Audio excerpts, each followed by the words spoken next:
कथामृतं तप्त जीवनं कविभिरीडितं कल्मषापहं श्रवणमंगलं श्रीमदाततं भुवि गृह्णन्ति ये भूरिदा जनाः। আজকে আমরা দেখছি এখানে যেটা আমাদের রামকৃষ্ণ মিশন উদ্বোধন থেকে পাবলিশ হয়েছিল সেই কথামৃত তার প্রথম খণ্ডে পেজ হচ্ছে 58 সেখানে ঠাকুর বলছেন, যদি তাতে বিশ্বাস থাকে তাহলে পাপই করুক আর মহাপাতকই করুক, কিছুতেই ভয় নাই। এই বলিয়া ঠাকুর শ্রীরামকৃষ্ণ ভক্তের ভাব আরোপ করিয়া মাতোয়ারা হইয়া বিশ্বাসের মাহাত্ম্য গাইতেছেন। আমি দুর্গা দুর্গা বলে যদি মরি, আখেরে এ দিনে না তারও কেমনে দেখা যাবে গো শঙ্করী। বিশ্বাসটা প্রায় সর্বধর্মের সব জায়গাতেই রয়েছে যে বিশ্বাস না থাকলে অগ্রসর হওয়া যায় না। কিসের বিশ্বাস?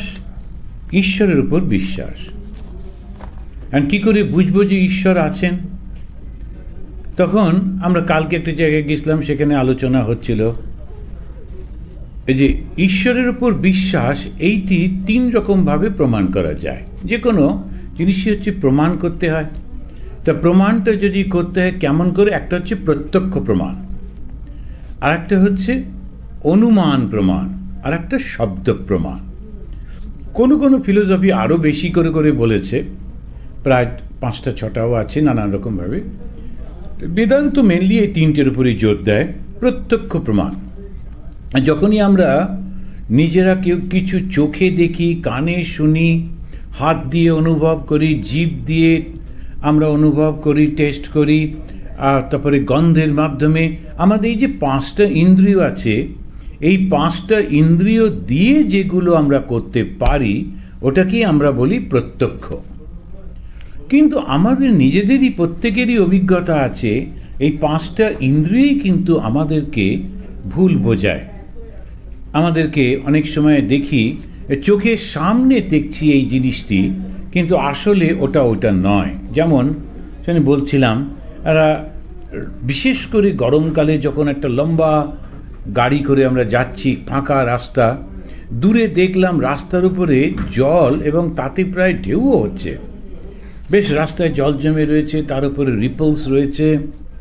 তারপরে যত গাড়িটা এগিয়ে গেল দেখলাম না, ওটা কিচ্ছু নেই। কিন্তু আমি নিজের চোখে দেখেছিলাম গাড়ি চালাতে চালাতে রাস্তার উপরে জল, ওটা মিরাজ।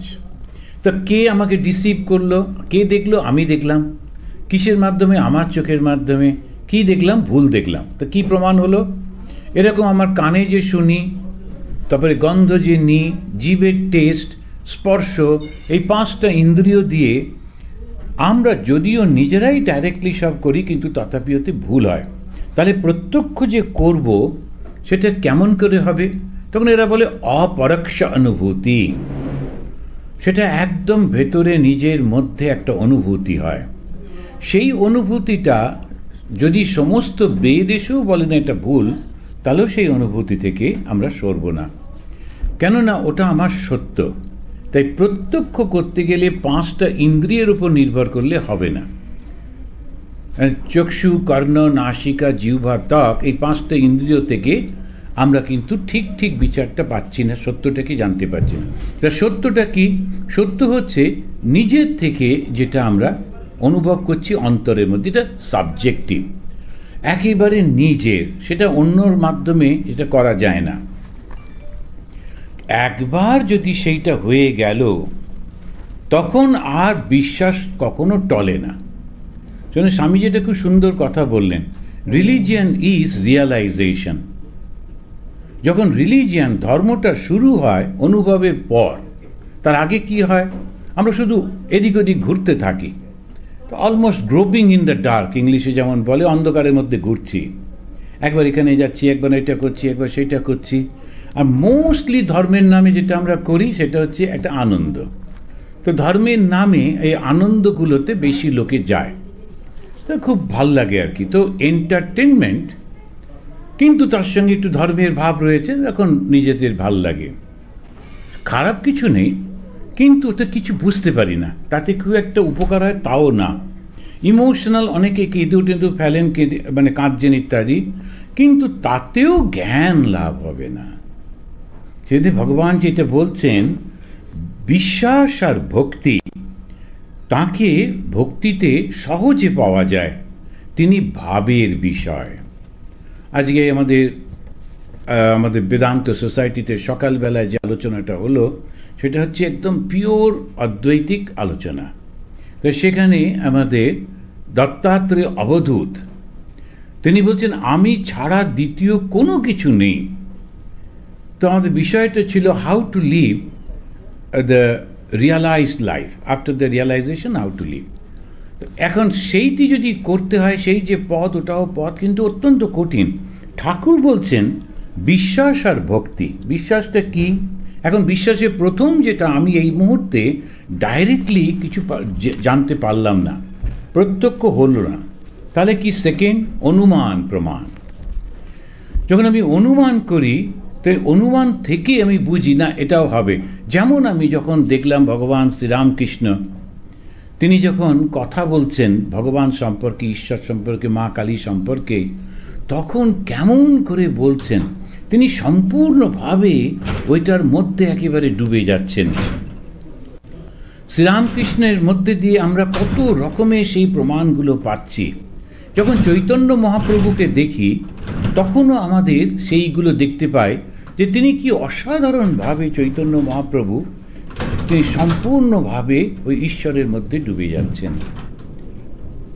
এখন এদের জীবনের মধ্যে দেখছি কোনো স্বার্থ ভাবই নেই, সম্পূর্ণ নিঃস্বার্থ, সম্পূর্ণ প্রেম, সকলের কল্যাণের জন্য, মানুষের কল্যাণের জন্য ছটফট করছেন। কিন্তু অদ্ভুতভাবে, যেমন ছোট বাচ্চারা কিছুতেই তাদের নিজের ভালোটা বোঝে না, যতই বাবা মা বলুক না কেন, তখন ওই সমস্যা। সেদিন একটা দেখছিলাম, একটা ভিডিও এসেছিল, একটা ছোট বাচ্চা, ওর মা একটা জিনিস কিনছে দোকানে, ও দোতলা না তিনতলা থেকে, আর যে গ্রিলগুলো একটু ফাঁকা ফাঁকা, ছোট বাচ্চাটা পড়ে যাবার যথেষ্ট, ও গিয়ে ওটার মধ্যে দিয়ে হাত গলিয়ে কিছু একটা করছে। তো ওর মা বারবার বলছে চলে এসো, ফিরে এসো, ফিরে এসো, কিছুতেই ফিরছে না। এমন হলো, তবে মাটা ভীষণ সুন্দরভাবে ওকে বাঁচালো, সেটা খুবই এটা খুব ভালো হলো। ওই বাচ্চাটা করতে গিয়ে কিছু একটা পাখি বা কিছু ধরতে গিয়ে একটু বেশি ঝুঁকে গেছে, পড়ে যাচ্ছিল। মাটা অত্যন্ত তৎপর ছিলেন, উনি দৌড়ে গিয়ে ওর পাটা চেপে ধরলেন। বাচ্চাটা ঝুলছে বাইরে, ওর পাটা উনি ধরে আছেন, নিজেরও গায়ে অত শক্তি নেই যে ওকে টেনে তুলে আনবেন। তখন দেখা গেল আর একজন মহিলা এসে ওকে ধরে যা হেল্প করে ওকে তুললেন। বাচ্চাদেরকে বাবা মা বারবার বলা সত্ত্বেও তারা কিছুতেই শুনতে চায় না, নিজের বিপদটা ডেকে আনে। মানুষও ঠিক তাই, কিছুতেই শুনতে চায় না, নিজের বিপদ ডেকে আনে। কি সেই বিপদ? বারবার জন্ম। আর কেমন জন্ম? বারবার জন্মের মধ্যে কিন্তু বারবার মানুষ হবো, তারপরে ইন্ডিয়াতে জন্মাবো, সেখান থেকে আমেরিকায় পড়তে আসবো, সবসময় কি তাই হবে? এখন কোনো ঠিক নেই কোথায় জন্ম হবে। ওইভাবে আবার কষ্ট, আবার কষ্ট, আবার কষ্ট, জন্ম আর মৃত্যু, জন্ম আর মৃত্যু বারবার হচ্ছে, কোনো ঠিক নেই। আর ছোট্ট বাচ্চা জন্মালো, তার মা বাবা তাকে নিয়ে একটু ভালো জায়গায় যাবার চেষ্টা করলেন, নৌকোটা ডুবি হয়ে গেল, ছোট্ট বাচ্চার মৃতদেহ ভাসতে লাগলো, ওই পড়ে আছে। এগুলো আমরা দেখলাম, ছবি দেখে কষ্ট লাগলো, কিন্তু যে জন্মালো আর মরল, কি প্যাথেটিক। তো এইটি কে বুঝতে পারেন? এই শ্রীরামকৃষ্ণ, এই চৈতন্য মহাপ্রভু, এই মহাপুরুষরা ওরা বুঝতে পারছেন যে যদি একটুখানি ওরা মন দেয় তাহলেই মুক্তি পেয়ে যায়। কারণ মানুষ থেকেই মুক্তি, মানুষের থেকেই কিন্তু দেবত্ব, আর কোনো জন্ম থেকে দেবত্ব হয় না।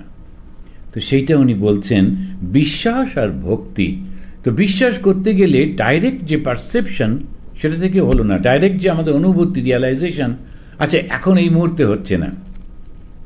তাহলে আমরা আর কাউকে দেখে বিশ্বাস করলাম, ইনফারেন্স। আর একটা হচ্ছে শব্দ। শব্দ, এই যে কথামৃত পড়ছি সেখানে ঠাকুর বলছেন বিশ্বাস করো ঈশ্বর আছেন। এখন বারবার এই কথাটা বলছেন, মায়েরই বলছি ঈশ্বর আছেন, তাকে দেখা যায়, কথা বলা যায়। এই যেই আমরা সেটাকে নেব তখন হলো শব্দ। তো ঈশ্বরের ওপর বিশ্বাস কিভাবে হলো? প্রত্যক্ষ না হলেও আমরা অনুমান এবং শব্দের মাধ্যমে বিশ্বাস করতেই পারি, এবং যেই সেটা করলাম তখন কিন্তু আমরা প্রত্যক্ষ করতেই পারব। এখন এই কথাটা বলতে বলতে ঠাকুর তিনি বলছেন যে একটা গান করছেন এবং প্রচণ্ড মানে দৃঢ়তার সঙ্গে বলছেন। আর মাস্টারমশাই বলছেন, এ কথা বলিতে বলিতে ঠাকুর শ্রীরামকৃষ্ণ আবার গান ধরিলেন। মন কি তত্ত্ব করো তারে, যেন উন্মত্ত আধার ঘরে। তত্ত্ব যে করব, তার কথা যে ভাববো, ঈশ্বর অমুক, ঈশ্বর তমুক। আজকে একটি ছেলে সে আজকে লেকচারের পরে সে বসলো, যে কথা বলছিল, আর ও বলছিল যে আমি খুব অবাক হলাম, ও ইন্ডিয়ার যে প্রভিন্স থেকে আসছে, সেই প্রভিন্সের এত লোক আমেরিকা থেকে জানতাম না। আমি প্রথম ওরা একটা মিটিং করেছে, সেটা বিশাল। তো ও বললো যে আমার মা খালি বলে একটু ঈশ্বরে বিশ্বাস করো। তো আমি তো বুঝতে পারি না যে আসলে ওর সঙ্গে কথা হচ্ছিল। ও বলছে আমি বিচারের মধ্যে দিয়ে, কারণ যেহেতু সায়েন্সের মাধ্যমে পড়াশুনো করেছে তো সবসময় বিচারটা একটু আসে, তো সে খুব স্বাভাবিক। আমি বললাম কিন্তু তুমি কি তোমার নিজেকে কি করে বিচারের মধ্যে দিয়ে যাবে? ঠাকুর সেটা বলছেন, উন্মত্ত আধার ঘরে, অন্ধকারের মধ্যে একটা উন্মত্ত লোক সে কি করে বিচার করবে? তো সেইটা বলতে বলতে ঠাকুর একদম এই সমাধিস্থ হয়ে যাচ্ছেন, হাত অঞ্জলিবদ্ধ, দেহ উন্নত স্থির। তখন ওই যে দেখে মাস্টারমশাই অসাধারণ বর্ণনা করছেন, গান গাইতে গাইতে ঠাকুর সমাধিস্থ হইয়াছেন, হাত অঞ্জলিবদ্ধ, দেহ উন্নত ও স্থির, নেত্রদ্বয় স্পন্দহীন।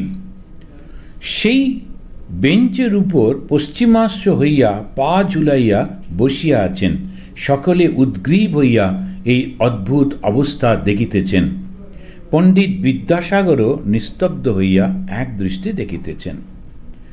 তারপরে ধীরে ধীরে নেমে আসছে একটা কি অদ্ভুতভাবে মানুষের মধ্যেই থেকে, পৃথিবীর মধ্যে থেকে, জগতের মধ্যে থেকে এক মুহূর্তে জগতের থেকে বাইরে চলে যাওয়া, এই দেহের সমস্ত বাসনা, সমস্ত যোগাযোগ কাটিয়ে বাইরে চলে যাওয়া, সেটা যে সম্ভব এটা ঠাকুরকে দেখে বুঝতে পারছি। তো আমরা যখন ইনফারেন্স, ঈশ্বর যে আছেন সেটা যে আমরা অনুভব করছি কেমন করে? এই ইনফারেন্সের মধ্যে দিয়ে। তো এইটা আমরা বলতে চাইছি, মা বলে ঠাকুর ডাকছেন। আচ্ছা, আমরা কি মাইক্রোফোন বন্ধ করে দিলে সুবিধা হবে?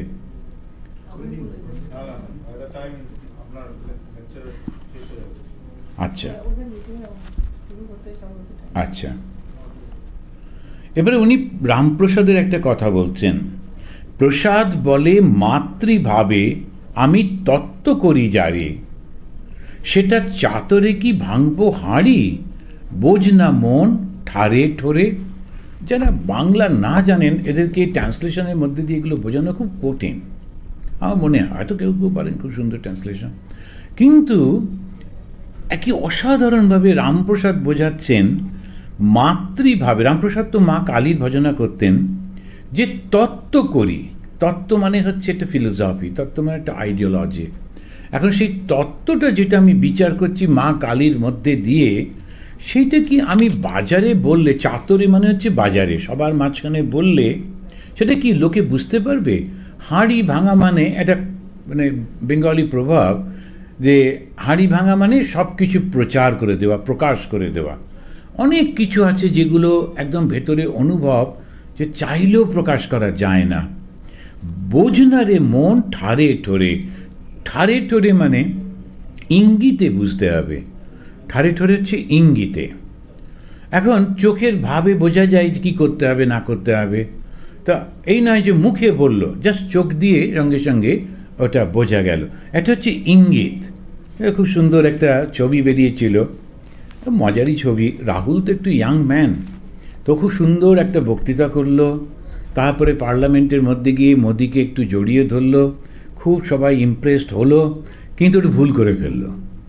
এসে বসে ও চোখে একটা ইঙ্গিত করলো ওর বন্ধুকে, কাছাকাছি আরেকজন বসছিলেন কংগ্রেসম্যান, সেটা আবার ক্যামেরা ধরা। ক্যামেরা তো সব কোন মুখের ওপর রেখে দেয়, আর একটা ক্যামেরা তো নয়, অনেকগুলো ক্যামেরা।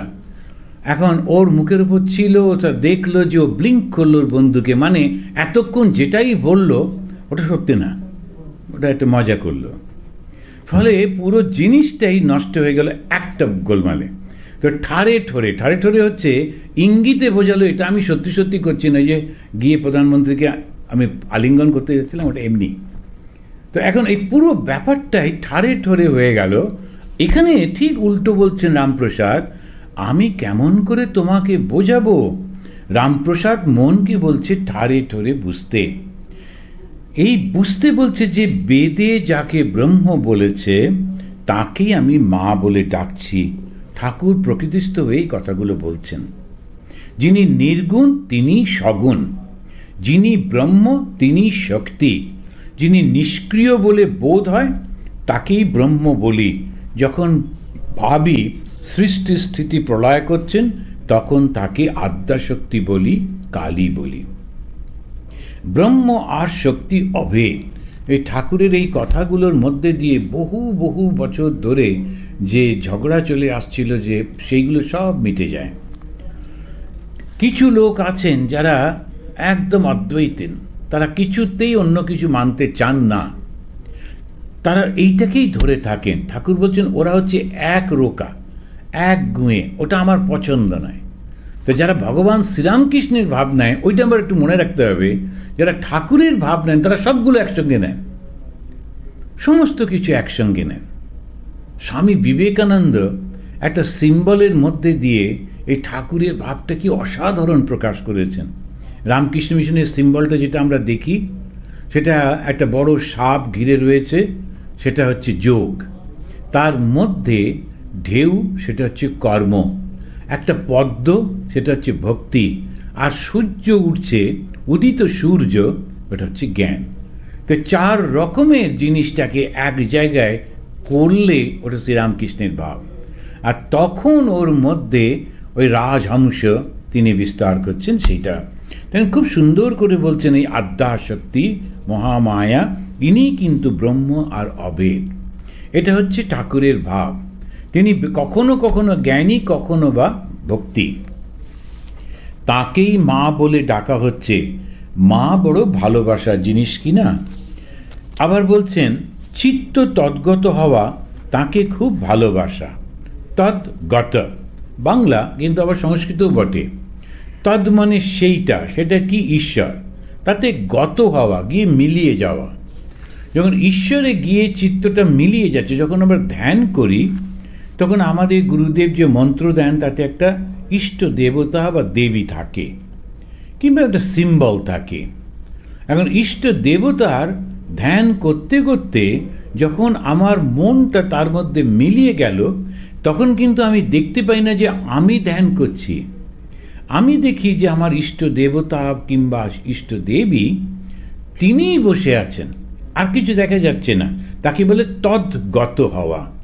পুরো মনটাই তখন নিজেকে যখন দেখি আমি সেই দেবতা হয়ে বসে আছি, আর কোনো কিছু নেই। লোকেরা ভাবে যে এটা খুব পাপ হয়ে যাবে, অন্যায় হয়ে যাবে, তা কিন্তু না।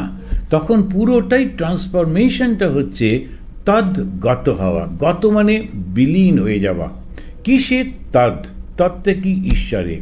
তো এইখান তখন বলছেন চিত্ত। মন বললেন না, চিত্ত বললেন। কেননা মন একটা ছোট্ট অংশ, আর চিত্তটা হচ্ছে যেখানে আমাদের সমস্ত ছাপগুলো থাকে, মনের ছাপগুলো থাকে। সুতরাং মনটা এই মুহূর্তে কোনো কিছু দেখলে তার উপরে ক্রিয়া করে, কিন্তু চিত্তটা সে পূর্বপুরুষ সমস্ত জিনিসগুলোকে রেখে দিয়েছে। তাহলে আমি এখন এই মুহূর্তে কিছু চিন্তা করছি না, কিন্তু অন্য সমস্তগুলো এসে যায়, যেমন আমাদের স্বপ্নে হয়। স্বপ্নে কিছু করছি না, শরীরটাও ঘুমিয়ে আছে, মনটাও, কিন্তু প্রচুর জিনিস চলেছে। কোত্থেকে আসছে? ওই আগের স্টক থেকে। তো সেই চিত্তটা কিন্তু তদ্গত হয়ে যাচ্ছে। সুধা হ্রদ কিনা অমৃতের হ্রদ, ওতে ডুবলে মানুষ মরে না।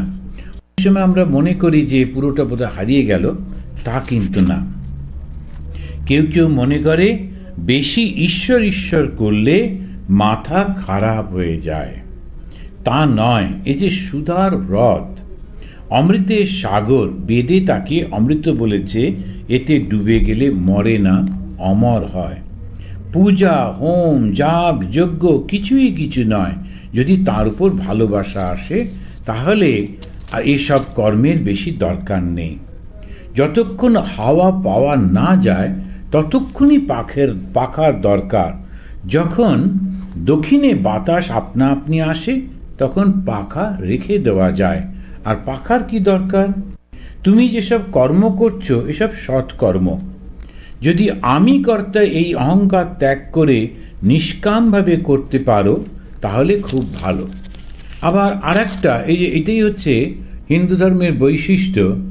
কিছু কিছু লোক তারা শুধু জ্ঞানের পথে, কিছু লোক ভক্তির পথে, কিছু লোক কর্মের মাধ্যমে করতে চায়। যে ইয়াং ম্যান ও বলছিল যে আমি খুব লোকের উপকার করতে চাই, কাজ করতে চাই, ইত্যাদি ইত্যাদি। তো ওরা কথা বলতে বলতে বলছে, আমি বললাম তুমি একটু করো না, তোমরা আমাদের দেশের মানুষগুলো এত কষ্ট পায়, তোমরা যে জায়গা থেকে এসছো তোর বেশি অ্যাডভান্স নয়, কিছু করো সমস্ত। ওরা বলছে $1 মিলিয়ন তুলে আমরা আমাদের মিনিস্টারকে দিয়েছি। $1 মিলিয়ন তো তুলে সে দিয়েছে। বললো আচ্ছা, তো শুনি কী করলেন? বললো এই করেছে সেই করেছে। এখন এই যে আমরা দেখতে পেলাম ওরা কিছু না কিছু একটা কাজ করছে। এখন যখনই ও কাজটা করছে, তখন কিন্তু যদি সে ভাবে আমি এর সঙ্গে যুক্ত নই, সমস্ত কর্মই কিন্তু সৎকর্ম। তুমি যে সব কর্ম করছো, এটা একটু মন দিয়ে যদি শুনি, যে সব কর্ম করছো এ সব সৎকর্ম। প্রত্যেকটা কর্মই সৎকর্ম। কি অদ্ভুত একটা কথা! আমরা যখন কোনো কিছু করছি, সেটাও সৎকর্ম। আমি বই পড়ছি, কি আমি টাইপ করছি, কি আমি অফিসে গিয়ে কাজ করছি, কি বাড়িতে রান্না করছি, ঠাকুর বলছেন সবটাই সৎকর্ম, যদি তুমি সেটা ঈশ্বরে অর্পিত বুদ্ধিতে করো। তুমি যেসব কর্ম করছো এসব সৎকর্ম। যদি আমি কর্তা এই অহংকার ত্যাগ করে নিষ্কামভাবে করতে পারো, তাহলে অর্জুনকে শ্রীকৃষ্ণ বললেন তুমি গিয়ে যুদ্ধ করো। আর যুদ্ধ মানে লোককে খুন করছে আর শত শত মানুষকে মারছে, সৎকর্ম। কেন? মা মনুষ্মর যুদ্ধ চ, তার আগেই বলে দিলেন আমাকে সবসময় মনে করতে করতে, আমাকে চিন্তা করতে করতে তারপরে তুমি এই কর্মটা করবে। আর সেটা যখন ও করছে, সেই কর্মটা তখন সৎকর্ম হচ্ছে। এই নিষ্কাম কর্ম করতে করতে ঈশ্বরেতে ভক্তি ভালোবাসা আসে। এরূপ নিষ্কাম কর্ম করতে করতে ঈশ্বর লাভ হয়। আমরা দেখেছি মানুষ কিন্তু চুপ করে থাকতে পারে না। অফিসে গেল, কাজ করলো, কিছু রোজগার হলো, আচ্ছা বেশ চুপ করে থাকি না। কিন্তু এবার একটা সমাজে ক্লাব তৈরি করবে, সে ক্লাবে নানা রকম হবে, তার মধ্যে টেনশন হবে, কে প্রেসিডেন্ট, কে কোথায় কি হবে, কাকে ডাকবো না করবো, সবাই সারাক্ষণ কিন্তু ওইগুলোর মধ্যে দিয়ে। আচ্ছা ওই যে কাজটা করছে ও কিন্তু প্রচণ্ড ব্যস্ত। আমি কখন চিন্তা করব মহারাজ, আমি এত ব্যস্ত। এবং শেষ বয়স পর্যন্ত একদম দেখবেন বয়স্ক লোকেরা পাড়ার দুর্গাপুজোর মেম্বার, একটা অমুক একটা তমুক, সকাল থেকে খাওয়া দাওয়া নেই, তার ছেলেমেয়েরা মাঝে মাঝে গিয়ে চা পৌঁছে দিয়ে আসছে, এই সমস্ত হচ্ছে। তিনি খুবই ব্যস্ত, গলদঘর্ম। কিন্তু সেটা কেন করছে? শুধু ব্যস্ত থাকার জন্যে, আর কিছু না। কেননা মানুষের মন এত চঞ্চল, সে চুপ করে থাকতেই পারে না, কিছু না কিছু করতেই হবে তাকে। তো সেই জন্যে করছে। কিন্তু যে মুহূর্তে নিশ্চুপ হয়ে আপনি বসে আছেন একেবারে কোনো জায়গায়, আর সমস্ত চিন্তাটা ধীরে ধীরে আপনার থেকে চলে যাচ্ছে, আপনার শরীর মন থেকেও সেই ভাবটা চলে যাচ্ছে, আপনি পাড়া প্রতিবেশী বা রাস্তায় গাড়ি চলে গেল, পাখি উঠছে, কিছুই দেখছেন না। আপনি ভেবে দেখুন তো সেই অবস্থাটা। ওই অবস্থার মধ্যে হঠাৎ করে দেখা যাবে আমার যে আসল স্বরূপ সেটা চিনতে পারা যাবে। যত তার উপর ভক্তি ভালোবাসা আসবে তত তোমার কর্ম কমে যাবে।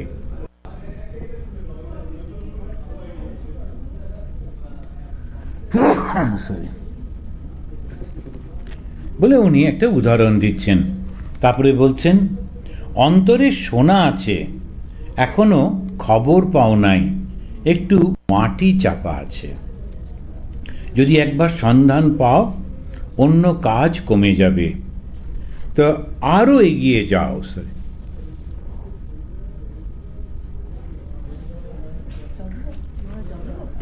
ঠিক আছে, ঠিক আছে, কোনো অসুবিধা নেই। আরো এগিয়ে যাও। কাঠুরে কাঠ কাটতে গিয়েছিল বলে ওই ব্রহ্মচারী গল্পটা বলছে, সেটা প্রায় আপনারা সকলেই জানেন, যে এগিয়ে যাও। চন্দনের গাছ, তারপর আরও কিছুদিন পরে দেখে আরও ভালো গাছ করতে করতে সোনার খনি ইত্যাদি। এর মানে হচ্ছে যখন আমরা ধ্যান করতে বসি তখন খুব ভালো লাগে। যখন আমরা ধ্যান করে উঠলাম তখন আর কারোর সঙ্গে কথা বলতে ইচ্ছে করে না, সব জিনিসটাই বেশ অন্য অন্য রকম। 5 মিনিট 6 মিনিট, তারপরে আস্তে আস্তে আবার নর্মাল হয়ে যাচ্ছে।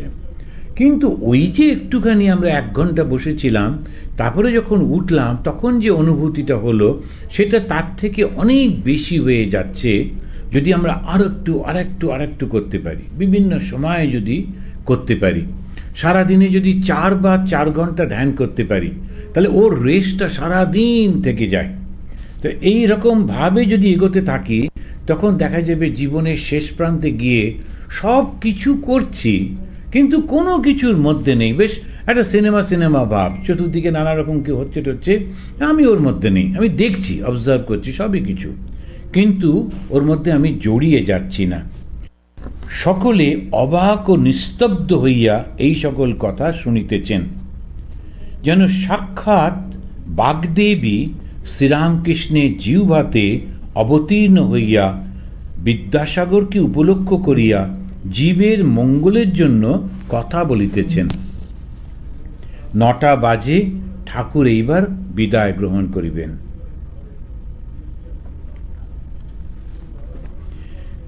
তারপরে বিদ্যাসাগরের সঙ্গে কথা হলো এবং সেখান থেকে তিনি বেরিয়ে আসছেন। এবার আমরা দেখলাম ভগবান শ্রীরামকৃষ্ণ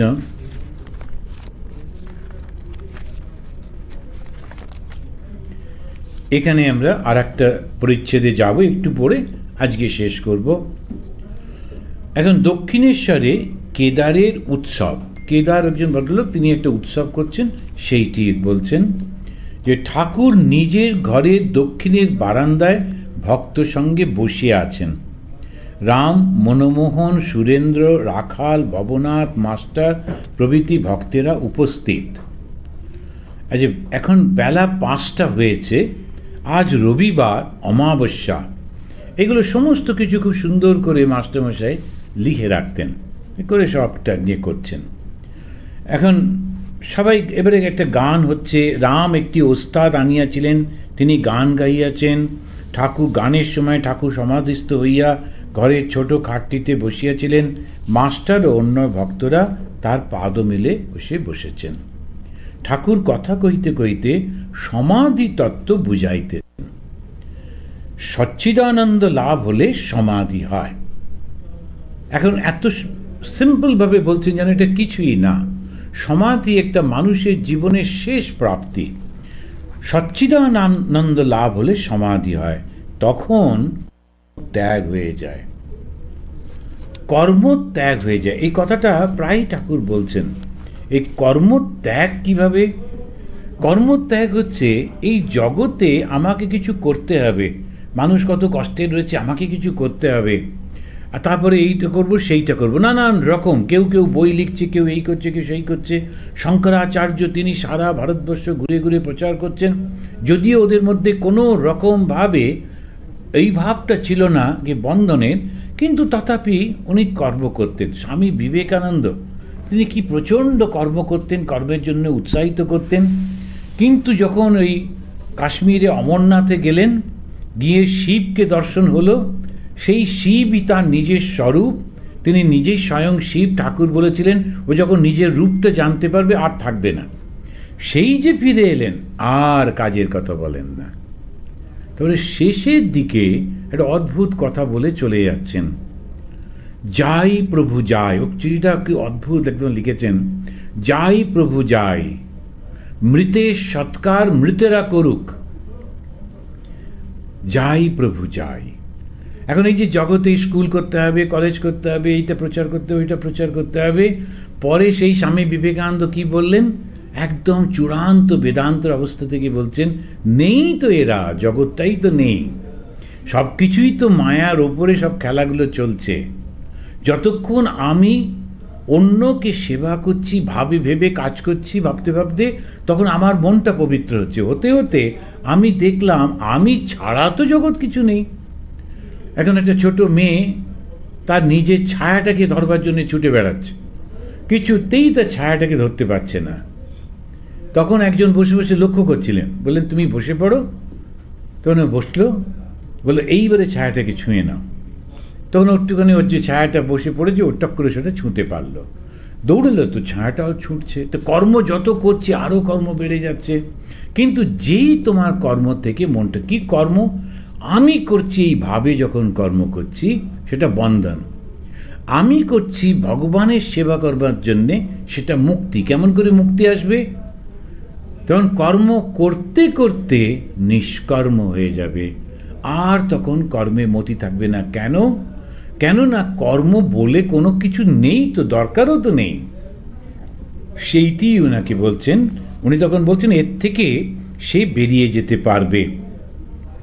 ঠাকুর কথা কইতে কইতে সমাধি তত্ত্ব বুঝাইতেছেন। তখন কর্ম ত্যাগ হয়ে যায়। সমাধি যেই হলো, তখন সে দেখল আমি সব। কার জন্যে কর্ম, কিসের জন্যে কর্ম, কি ভাব, কোনো কিছুই তো নেই। তখন পুরো কর্ম ত্যাগ হয়ে যায়। একটা বেদান্ত খুব সুন্দরভাবে বোঝায় যে যখন আমি দেখলাম আর রাস্তার উপর একটা সাপ পড়ে রয়েছে, সাপটা হয়তো কামড়ে দেবে, আমাকে ওই রাস্তা দিয়ে যেতে হবে, তখন আমার কর্ম শুরু হয়ে গেল। আমি চিৎকার করে ডাকলাম, প্রতিবেশীরা এলো, তারা আলো নিয়ে এলো, তারা লাঠি নিয়ে এলো। তখন আলোটা ফেলে দেখা গেল যে না, ওটা একটা দড়ি মাত্র। যখন সেই দড়িটা হলো, তখন ওই লাঠিও কাজে লাগবে না, আলোও দরকার হচ্ছে না, আর ভয় চলে গেল, সাপ মারতে হবে এইসব চিন্তা, সব কিছু চলে গেল। তো কর্ম ত্যাগ হয়ে গেল, আর দরকার নেই। তেমনিভাবে এই জগৎ সংসারটা যখন তাকিয়ে দেখছি ঈশ্বর ছাড়ার কিচ্ছু নেই, তখন আর আমার কোনো কর্ম নেই। কিন্তু কে এটা বলতে পারে? ওই বিবেকানন্দ বলতে পারেন। কেন? যখন তিনি দেখলেন সে সব কিছুর মধ্যে তিনিই প্রতিভাত হচ্ছেন, তিনি ছাড়া কিছু নেই, তখন তিনি বললেন মৃতের সৎকার মৃতেরা করুক, যাই প্রভু যাই, আমি চলে যাই তোমার কাছে। কেন? এ তো মৃত, মৃত মানে নেই তো, মৃত মানে তার এক্সিস্টেন্সটা নেই, জগৎটাই তো নেই। সুতরাং আমি আবার এদের কি করে সৎকার করব? আর কোনো প্রয়োজন নেই আমার। তারপরে ঠাকুর বলছেন কথা বলতে বলতে, সাধকের পক্ষে কর্মত্যাগ করলে হবে না। সাধকের পক্ষে যে ঈশ্বর লাভ করবার চেষ্টা করছে, তাকে কিন্তু কর্ম ত্যাগ করলে হবে না। কি কি কর্ম? ঈশ্বরের কথা আলোচনা হচ্ছে, ওখানে গিয়ে শোনবার পর আমি শুনলাম সমস্ত কর্মই ঈশ্বরে অর্পিত বুদ্ধিতে করা দরকার। তাহলে এবারে আমি যখনই কিছু করছি, করতে করতে হঠাৎ মনে পড়লো, তখন বললাম ঠাকুর এই যে রান্না করছি এটা কিন্তু তোমার জন্যে, খুব মন দিয়ে করলাম, ঝাঁট টাট দিচ্ছি তোমার জন্যে, অফিসে কাজ করছি তোমার জন্যে, মন দিয়ে করতে করতে করতে কর্মটা তখন উপলক্ষ হলো, আর চিন্তাটা হলো আমি ভগবানের জন্যে করছি, ঠাকুরের জন্যে করছি। এবার তখন অনুভব করা যাবে কে যেন পাশে রয়েছে, কে যেন দেখছে। এইটা যখন এসে গেল, তখন কিন্তু কর্মত্যাগ। তার আগে সাধক, সাধক মানে যে প্রচেষ্টা করছে, চেষ্টা করছে ঈশ্বরকে লাভ করতে। কি কি কর্ম? পূজা, জপ, ধ্যান, সন্ধ্যা, তীর্থযাত্রা, এই সবই করতে হয়। লাভের পর যদি কেউ বিচার করে, ঈশ্বর লাভ হয়ে যাবার পর বিচার করছে, যেমন শঙ্করাচার্য ইত্যাদি, ওদের সব হয়ে গিয়েছে, সব বিবেকানন্দ বিচার করছেন। সেটা কীরকম ঠাকুর উদাহরণ দিচ্ছেন খুব সুন্দর। মৌমাছি ও মধুটা খেয়েছে আর খাবে না, কিন্তু তবু গুনগুন করছে মাঝে মাঝে। তা এই মৌমাছির গুনগুনটা, পাখা নাড়াটা সঙ্গে তুলনা করে বলছেন এ মাঝে মাঝে একটু কথা বলছে, কিন্তু ওর মধ্যেই ডুবে গেছে। তখন ওস্তাদটি মানে একজন এসেছিল গান করতে, বেশ গান গাইয়াছিলেন। ঠাকুর প্রসন্ন হইয়াছেন, তাহাকে বলিতেছেন যে মানুষে একটি বড় গুণ আছে, যেমন সঙ্গীত বিদ্যা, তাতে ঈশ্বরের শক্তি আছে বিশেষ রূপে। যে কোনো জিনিস যদি আমরা ভালোভাবে করতে পারি তাহলে ঈশ্বরের শক্তির প্রকাশ হয়, যে কোনো একটা জিনিস। এইটা আমরা অনেক সময় বুঝতে পারি না। তা বিশেষ করে যারা আমরা ওই এশিয়ান কান্ট্রিজগুলোতে, আমরা তো রাজাদের আন্ডারে ছিলাম, আমাদের অন্য কোনো কিছু পেতাম না। তা আমাদের রাজা কোনো দিন হতে পারবো না, কিন্তু যদি মন্ত্রী হওয়া যায় এই একটা ভাব ছিল। এই মন্ত্রী হওয়ার জন্য খুব পড়াশোনা করতাম আমাদের প্রত্যেকে, করে টোরে একটা জায়গায় পৌঁছবার চেষ্টা করতাম। কেন? ওই জায়গায় পৌঁছতে হবে বলে। তো সেই জন্যে পড়াশুনোর ভাব আমাদের আছে। এই নয় যে জ্ঞানের জন্য আমরা পড়ি সমাজে একটা প্রতিষ্ঠা পাওয়ার জন্যে। আমার ছেলে ডাক্তার, আমার ছেলে ইঞ্জিনিয়ার, আমার ছেলে অমুক। তারপরে যার একটুখানি বিদেশে থাকে একটু বড় গলায় বলা যায়, এই রকম আর কি। তো এই যে ভাবটা কেন হয়? বিদ্যার জন্য কিন্তু না, সমাজে প্রতিষ্ঠার জন্যে। তো সমাজে প্রতিষ্ঠার জন্যে আমি যেটা করছি সেটার জন্যে আমাদের প্রচুর সময় চলে যায়, এনার্জি চলে যায়। তারপরেও যে খুব শান্তি হয় তাও কিন্তু না, হবার পর বোঝা গেল না তেমন কিছু না। তো এটাই যদি আমি মনে করতে পারতাম কোনো একটা গুণ আমি বিস্তার করব নিজের মধ্যে। তা আমি যেখানেই যেতাম স্কুলগুলোতে দেশে, তো সবসময় বলতাম যে মনে করো না যে একটা সার্টিফিকেট পাওয়াই বিরাট ব্যাপার। যে কোনো একটা গুণ যদি করতে পারো, খুব ভালো রান্না করতে পারো, তুমি দেখবে বিরাট নাম ডাক হবে। খুব ভালো চুল কাটতে পারো, এক একজন লোক আছে দারুণ নাম ডাকে তাদের। খুব ভালো পোশাক বানাতে পারো, কিংবা গাছ তৈরি করতে পারো, ফুল গাছ বা কিছু ডেকোরেশন, এনিথিং, একটা কিছু ভালো করে করতে পারো, আর যেটা সমাজের মধ্যে খুব সুন্দরভাবে আসবে, তো সেখানে কিন্তু তুমি দেখবে তোমার মধ্যে ঈশ্বরের শক্তিটা জেগে উঠবে। আর ওই সঙ্গে সঙ্গে যদি মনে থাকে আমি কিছু করছি না, ঈশ্বরের জন্যে করছি, এই ছোট্ট একটুখানি প্রচেষ্টা শুধু মাথার মধ্যে রেখে দিলেই সবটা হয়ে যাচ্ছে। এবার সেই ওস্তাদ যে ভালো গান করেছিলেন, যার গান শুনে স্বয়ং ভগবান খুশি হয়েছেন, কত কপাল, ওর গান শুনে ভগবান খুশি হয়েছেন। সে জিজ্ঞেস করছে, মশায় কি উপায়ে তাকে পাওয়া যায়? এবার ঠাকুর একটা বলছেন, এক এক জায়গায় একরকমভাবে বলেছেন, ভক্তি সার। ঈশ্বর তো সর্বভূতে আছেন, তবে ভক্ত কাকে বলি? যার মন সর্বদা ঈশ্বরেতে আছে, আর অহংকার অভিমান থাকলে হয় না। আমি রূপ ঢিপিতে ঈশ্বরের কৃপা জল জমে না, গড়িয়ে যায়। আমি যন্ত্র। একটা ছোট্ট ছোট্ট ভেঙে ভেঙে উনি বলছেন যে ভক্তি সার। তারপরেই বলছেন কিন্তু কাকে ভক্ত বলবো? কারণ সবার মধ্যে ঈশ্বর রয়েছেন। যার মন সদা সর্বদা ঈশ্বরেতে রয়েছে। কি করে বুঝবো তার মন সদা সর্বদা ঈশ্বরেতে রয়েছে?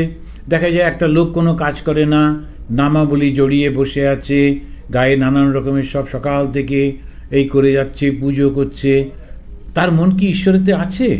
কি করে বোঝা যাবে তার মন আছে না কিভাবে? তখন সঙ্গে সঙ্গে বললেন অহংকার থাকবে না। এই ঠাকুরের এই কথাগুলো একটার পর একটা যদি আমরা জুড়ে দেখি, একটুও কিন্তু উনি বাদ দিচ্ছেন না।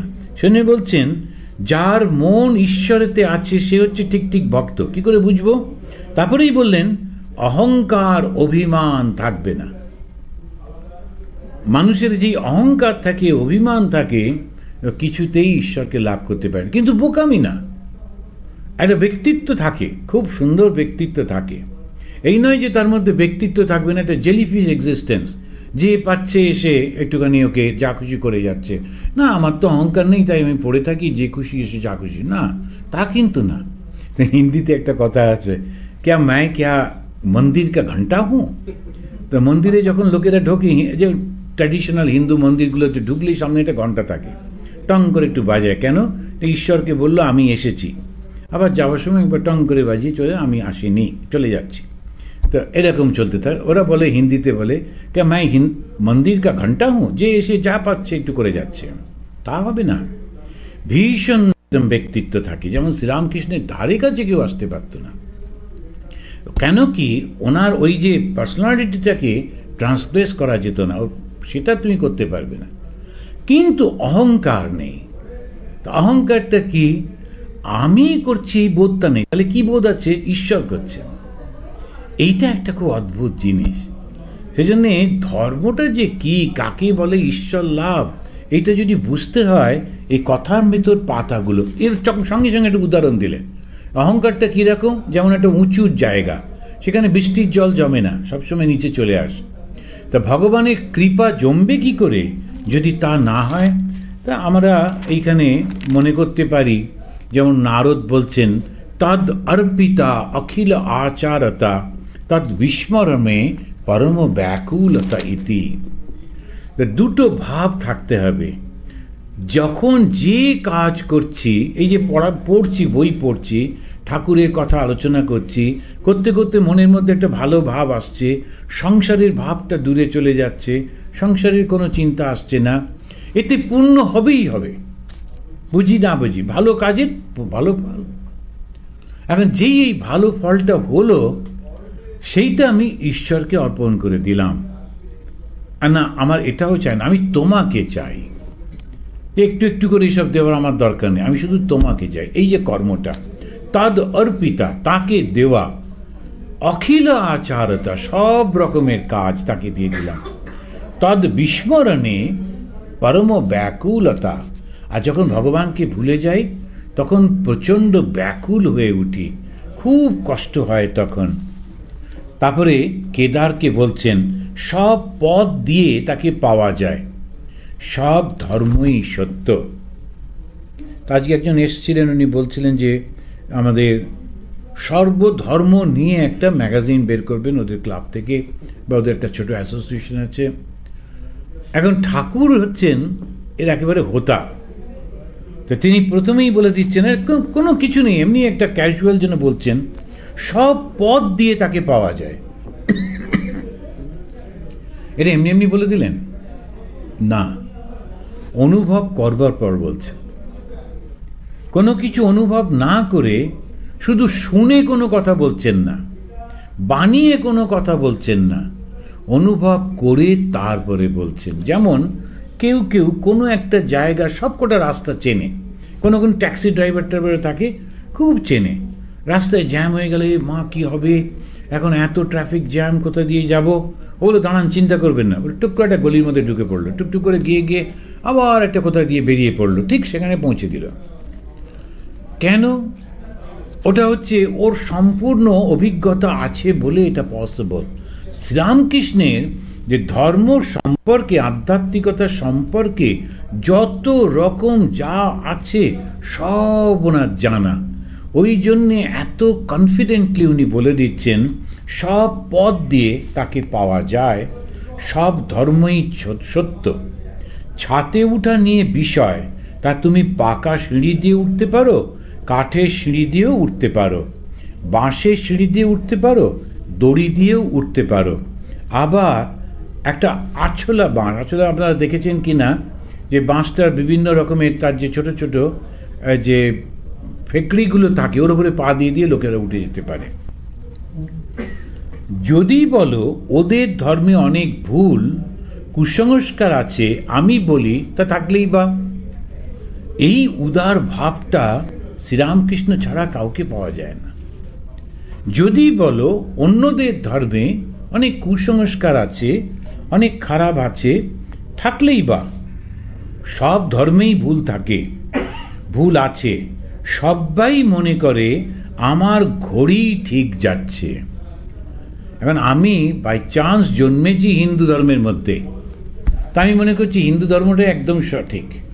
যদি জন্মাতাম অন্য কোনো পরিবারে, সেখানে যদি সেই ধর্মটার মধ্যে বড় হতাম, আমার মনে হতো ওই ধর্মটাই সঠিক। আমরা তো কন্ডিশনড হয়ে যাই না। আমি নিচে বিচার করছি কখন? কেউ বিচার করে না।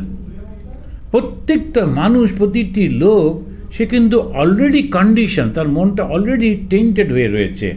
যেখানে জন্মেছে তার মনে হয় এইটা ছাড়া আর কোনো কিছু ভালো নেই। নাথিং লাইক লেদার বলে একটা গল্প আছে। তো সেই লেদারটাই সব থেকে ভালো বলে সে মনে করে, কেননা ও তো মুচি, তো ও তো ওইটাই সেলাই করে, জুতো টুতো সেলাই করে, সুতরাং ও মনে করছে যে চামড়ার মতো আর কোনো জিনিস হয় না, এত কি সুন্দর, ওটাকেই জানে। আমাদেরও ঠিক তাই। ভগবান শ্রীরামকৃষ্ণ হচ্ছেন একটা ইউনিভার্সিটি, সমস্ত কিছু ওর মধ্যে আমরা পাচ্ছি। এইবারে উনি যেটা বললেন সেটা বলে আজকে শেষ করব। উনি বলছেন ব্যাকুলতা থাকলেই হলো। মনে করো এক বাপের অনেকগুলি ছেলে, বড় ছেলেরা কেউ বাবা কেউ পাপা এইসব স্পষ্ট করে বলে তাকে ডাকে। আবার অতি শিশু ছোট যে সে বা বা পা বলে ডাকে। কি অসাধারণ উদাহরণ দিচ্ছেন।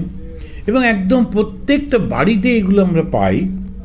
যারা বা বা পা এই পর্যন্ত বলতে পারে, বাবা কি তাদের উপর রাগ করবেন? বাবা জানেন যে ওরা আমাকেই ডাকছে, তবে ভালো উচ্চারণ করতে পারে না। বাপের কাছে সব ছেলেই সমান, তো ভগবানের কাছে সবাই সমান। শুধু এইটুকু যদি আমরা একটু মনে রাখতে পারি, তাহলেই কিন্তু পৃথিবীতে ধর্মের নামে রক্তপাতটা বন্ধ হয়ে যাবে।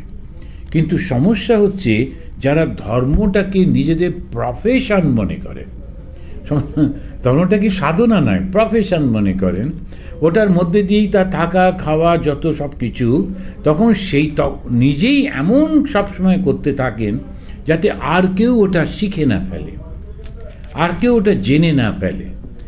বহু জায়গায় আছে গ্রামে একটা লোকই শুধু গীতা পাঠ করতে পারে। আন্দামানে একটা গ্রামে গেছিলাম, পুরো দ্বীপে একটা লোকই গীতা পাঠ করতে পারে। আর সারা গ্রামের লোক, গীতাটা একটা ধর্মগ্রন্থ, বড় ব্যাপার, সুতরাং সবাই ওকে খুব শ্রদ্ধা মান্য করে। ও চাষি, কিন্তু গীতাটা পড়তে পারে বলে ওর ধারণা। আর সমস্ত লোক এটা বিশ্বাস করে। গীতা, এখন একটা অনুষ্ঠান হচ্ছে, আমি বক্তৃতা করব, তার আগে ওরা বলল যে উনি একটু গীতা পাঠ করবেন। সে ভদ্রলোক জানতো না যে আমি ওখানে যাচ্ছি, তাহলে ওই প্রোগ্রামটা রাখতো না। কিন্তু না, এই নয় যে আমি খুব বেশি জানি, কিন্তু একটু তো জানি। তো ওখানেতে এবারে দেখলাম সে ভদ্রলোক, একটা লোক স্নান করে, ধোয়া কাপড় পরে, মাথায় চন্দন টন্দন লাগিয়ে, গীতা বইটা মাথায় নিয়ে আগে আগে হেঁটে হেঁটে যাচ্ছে। তারও আগে একজন গঙ্গা জল চেটাচ্ছে, তারও আগে একজন শঙ্খ বাজাচ্ছে, শাঁখ বাজাতে চলেছে, তারপরে গঙ্গা জল চলছে, তারপরে গীতা বইটা মাথায় করে নিয়ে যাচ্ছে। তারপরে উনি মানে অর্ধেকটা জেগে আছেন, অর্ধেকটা ঘুমিয়ে আছেন, এরকম অবস্থায় হাঁটতে হাঁটতে যাচ্ছেন, কিন্তু ঠিকই যাচ্ছেন, এদিক ওদিক ভুলটুল যাচ্ছেন করে গিয়ে তারপরে একটু সিঁড়ি দিয়ে উঠে স্টেজে বসবেন। সে বসার আগে উনি অনেকক্ষণ দাঁড়িয়ে থাকলেন, আকাশে সময়। আমি বললাম, এই রে, এত এইটাই যদি চলতে, তখন গীতাটা কখন পড়বে? তো প্রচুর সময় চলে যাবে। আমি বললাম, আচ্ছা পরে পড়লে হয় না, আমি আগে বক্তৃতাটা দিয়ে দিই। বলেন, না, আপনাকে শোনাবার জন্যই ব্যবস্থা আছে। ঠিক আছে। তো এবারে গীতা পড়ছে, খুব একেবারে আমারই কষ্ট হচ্ছিল। ও একেবারেই উচ্চারণ করতে পারে না। ওর দোষ নেই, কেউ তো শেখায়নি না, নিজে নিজে একটু চেষ্টা মেষ্টা করেছে বলে খুবই খারাপ, আমারই খারাপ অবস্থা, উচ্চারণ করতে পারি না। তারপরে ও আরও খারাপ, একদম বলতে পারছে না। কিন্তু ও যেখানে বলতে পারছে না, সেখানটা কোনো রকম একটু তাল দিয়ে বললো এরকম একটা শব্দ করছে। এইটা যে যেমন দুটো বিসর্গ থাকে, তার যে উচ্চারণটা, সেটাও করে বলছে। তো মাঝে মাঝে এরকম করে করে চললো হয়ে টুয়ে যাবার পর তারপরেতে ও যখন নেমে এলো, এসে প্রণাম করলো।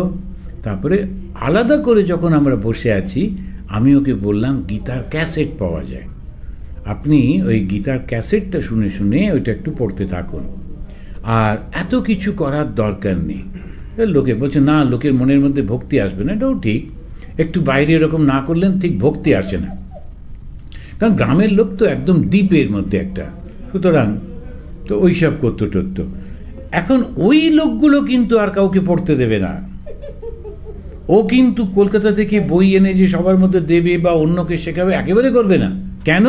ওর ইম্পর্টেন্স চলে যাবে। তো সারা গ্রামে একটাই লোক গীতা পড়তে পারে, এইটা গোলমাল হয়ে গেছে। সেই জন্যেই হচ্ছে স্বামীজি বলছেন এডুকেশন এডুকেশন এডুকেশন, শিক্ষা শিক্ষা শিক্ষা, শিক্ষার মাধ্যমেই এই সব কিছু সম্ভব হয়, তা না হলে সম্ভব নয়। তো আমরা এটা শেষ করি ঠাকুরের এই কথাটা বলে। ভক্তরা বলছেন তাকেই নানা নামে ডাকছে, এক ব্যক্তিকেই ডাকছে, এক পুকুরে 4টি ঘাট, হিন্দুরা জল খাচ্ছে, এক ঘাটে বলছে জল, মুসলমানরা আর এক ঘাটে জল খাচ্ছে, বলছে পানি, ইংরেজরা আর এক ঘাটে জল খাচ্ছে, বলছে ওয়াটার, আবার অন্য ঘাটে বলছে অ্যাকোয়া। এক ঈশ্বর, তার নানা নাম। এইটা হচ্ছে ভগবান শ্রীরামকৃষ্ণের অসাধারণ contribution to the present day humanity. তো সারা না, আমি শুধু বলবো না প্রেজেন্ট ডে হিউম্যানিটি, এখন যেমন অন্যান্য আগেও তেমনি খুব একদম এই ধর্ম নিয়ে কত রক্তপাত যে হচ্ছে আর হয়েছে। তো এইটার জন্যেই আমাদের উচিত একটু চেষ্টা করা ঠাকুরের এই যে অনুভূতি থেকে যে কথা বলা, স্বয়ং ভগবানের যে কথা, যে সত্য, সেইটা কোনোভাবে মানুষের কাছে একটু পৌঁছে দিতে হবে, নিজেরা অনুভব করতে হবে, পৌঁছে দিতে হবে। সেটা কি? আমি যেটা করছি ওটা অবশ্যই সত্য, 100% সত্য, আর একজন যেটা করছে সেটাও 100% সত্য। শুধু আমি আমার পথ দিয়ে যাব, ও ওর পথ দিয়ে যাবে, এইটুকুই শুধু পার্থক্য। তো এখন সেটার চেষ্টা করতে আমাদের হবে। ওই জন্যই আমি চেষ্টা করছি যদি হোম অফ হারমোনি, এটা আমার যে একটা ড্রিম আছে, এটা যদি করতে পারি, দেখা যাক। আজকে খুব ভালো লাগলো আপনাদের এইখানে এসে। আমরা শেষ করি নিরঞ্জনম নিত্যম অনন্তরূপম ভক্তানুকম্পা ধৃত বিগ্রহম বৈ ঈশাবতারম পরমেশমিড্যম তম রামকৃষ্ণম শিরসা নমামঃ। ওম শান্তি শান্তি শান্তি।